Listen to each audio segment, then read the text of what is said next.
This is the final part of our inflammation chapter. Today we will learn about granulomas, their structure and etiology. Then we will see tissue repair, the mechanism, granulation tissue, first and second intention healing, scar formation, deficient healing, excess healing, and wound contraction. We will see exactly how our tissues work meticulously to contain the threats that they just cannot immediately eradicate. What is truly fascinating here is the precise architecture of this containment. We have a distinct inflammatory focus. This is where macrophages and lymphocytes are actively accumulating to isolate the threat. Moving outward from that, there is a regenerative zone. Here, proliferating keratinocytes and fibroblasts are busy rebuilding the physical structure. And finally, we have granulation tissue formation. This is characterized by new capillary loops and the steady deposition of the extracellular matrix. Let's move a bit deeper now into a very specific pattern of chronic inflammation. This is known as the granuloma.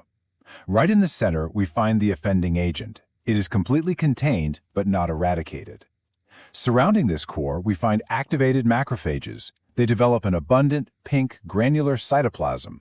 As their boundaries blur, they actually transform into what we call epithelioid cells. Some even fuse together to form massive multinucleated structures, like the Langhans giant cell.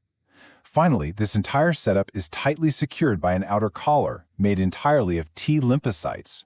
So, what happens when you combine the triggers of hypoxia and free radical injury? Well, it leads directly to caseous necrosis. This is an outcome most notably seen in tuberculosis. The morphology here is quite striking. Macroscopically, it has a granular, cheesy texture, but on a microscopic level, we see structureless eosinophilic cellular debris. We really need to carefully distinguish exactly why these granulomas form in the first place. There are two main etiologies. First, we have foreign body granulomas. These form around inert materials. Think of things like talc, sutures, or fibers. These objects are simply too large to be eaten by phagocytes. Crucially, these do not trigger a specific immune response. Second, we have immune granulomas. These are caused by agents that provoke a persistent T-cell-mediated immune response. Classic examples would be Mycobacterium tuberculosis, Crohn's disease, or sarcoidosis. Mechanisms of tissue repair. Fundamentally, tissue repair splits into two distinct pathways. Pathway A is regeneration.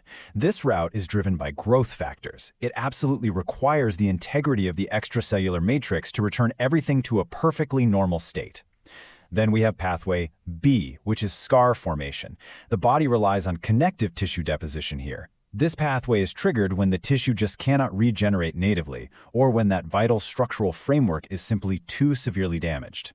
Which pathway the body actually chooses depends heavily on the tissue's proliferative capacity index. First, we have labile tissues. Think of your skin or the lining of your gut. These cells divide continuously. They regenerate very easily, provided their stem cells are safe. Second, we have stable tissues, like the liver or the kidneys. These cells are mostly quiet, with very minimal baseline activity, but they can wake up and divide rapidly if there is an injury. Third, we have permanent tissues. Neurons and cardiac muscle fall into this category. These cells are terminally differentiated. They simply cannot proliferate. Because of this, any injury to them inevitably results in scarring.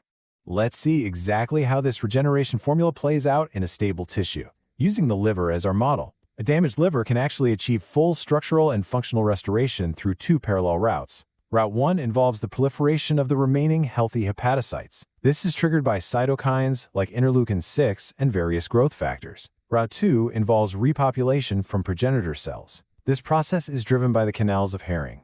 Working together, these two routes seamlessly rebuild a fully healthy liver. But we have to ask, what happens when that kind of perfect regeneration is completely impossible? We hit a strict biological logic gate. If permanent cells are injured, or if the underlying extracellular matrix is completely destroyed, native restitution just cannot happen. The body is forced to make a difficult choice. It will always prioritize structural integrity over cellular function. To do this, it initiates the scar formation pipeline through connective tissue deposition. This scar formation pipeline operates like an incredibly precise four-step engine. Step 1 is inflammation. Neutrophils and monocytes are recruited to clear out microbes and debris. Step 2 is cell proliferation. The site draws in epithelial cells, endothelial cells for building new blood vessels, and fibroblasts. In step 3, granulation tissue forms. The fibroblasts proliferate in a loose matrix alongside delicate new capillaries. Finally, step 4 is deposition and remodeling. The body systematically replaces that soft granulation tissue with a mature, highly stable fibrous scar. Let's pause on that third step and look closely at granulation tissue. This is the absolute hallmark of early tissue repair.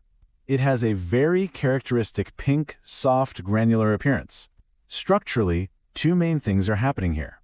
First is angiogenesis. The body is forming delicate new capillaries to deliver critical nutrients to the injury site. Second, fibroblasts are aggressively proliferating within the loose extracellular matrix. They are actively synthesizing the initial structural framework. This brings us to the final remodeling step. It is brilliantly balanced between two opposing molecular forces. On one side, we have construction. This is driven by TGF-beta, which stimulates collagen synthesis and lays down the structure. On the exact opposite side, we have refinement. This is driven by matrix metalloproteases, or MMPs. They actively degrade and reshape the collagen matrix to increase its ultimate tensile strength. When we apply these core principles specifically to the skin, we first observe first-intention healing. This is also called primary union. We see this in clean, uninfected surgical incisions where a surgeon has manually brought the edges together with sutures. Because there is very minimal cell death and tissue destruction here, the body achieves rapid epithelial closure. This usually happens within 24 to 48 hours.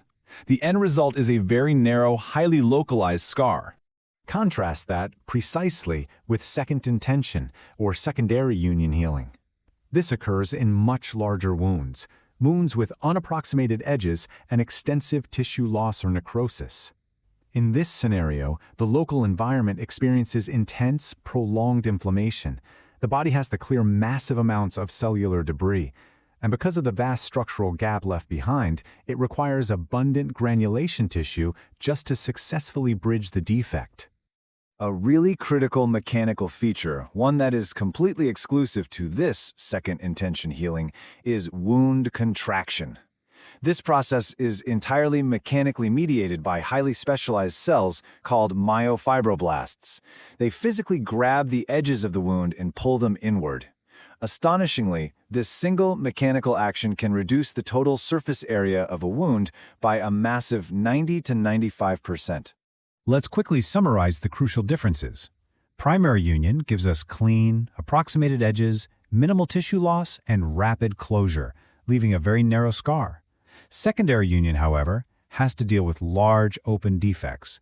It involves prolonged inflammation, relies heavily on abundant granulation tissue, and absolutely requires mechanical contraction to shrink the defect. Ultimately, it leaves a much larger, more noticeable scar. Healing variables and failures. Now, what happens when this incredibly delicate internal machinery gets influenced by disruptive systemic variables or physical complications? As we are about to see, human healing certainly does not always proceed perfectly. The reality is, tissue repair is highly modulated by outside variables. Systemically, conditions like diabetes severely compromise repair through vascular and metabolic abnormalities. Nutritional deficiencies, especially a lack of protein or vitamin C, actively shut down collagen synthesis. Glucocorticoids, like steroid medications, diminish fibrosis and actively weaken a resulting scar. Locally, infection is by far the single most important cause of delayed healing. It forces the tissue to stay in a prolonged, damaging inflammatory state. Beyond that, physical mechanical pressure can cause a wound to tear open, and poor perfusion simply starves the area of its vital blood supply. When healing is deficient because of these specific modulators, we see distinct architectural failures. Venous ulcers, for example, arise from poor oxygen delivery and impaired fluid drainage. Arterial ulcers stem from direct ischemia, a complete lack of blood flow. Diabetic ulcers are the complex result of severe neurovascular compromise. Pressure sores develop from prolonged, localized mechanical ischemia. And finally, there is wound dehiscence. This is the physical reopening of a surgical incision. It is often triggered by obesity, malnutrition, or even just increased abdominal pressure from a heavy cough. On the exact opposite end of the severity spectrum, we have excessive healing. This begins with exuberant granulation, sometimes called proud flesh. This tissue physically protrudes above the normal skin level and actively blocks re-epithelialization. Next, we have hypertrophic scars. These are raised and dense with collagen, but they remain fully contained within the original boundaries of the wound. Finally, we reach keloids. This is pathological scar tissue. It violently grows well beyond the original boundaries of the injury, it does not regress over time, and statistically, it is more frequently seen in African American demographics. Another severe exaggeration of the healing process is the contracture. This is essentially a massive overreaction of the normal wound contraction process we discussed earlier. It is very commonly seen as a direct consequence of serious thermal injuries, like deep burns. The clinical impact here is profound. Pathological bands of scar tissue form and actively restrict joint movement. They pull so tightly that the affected joint can simply no longer open or function normally.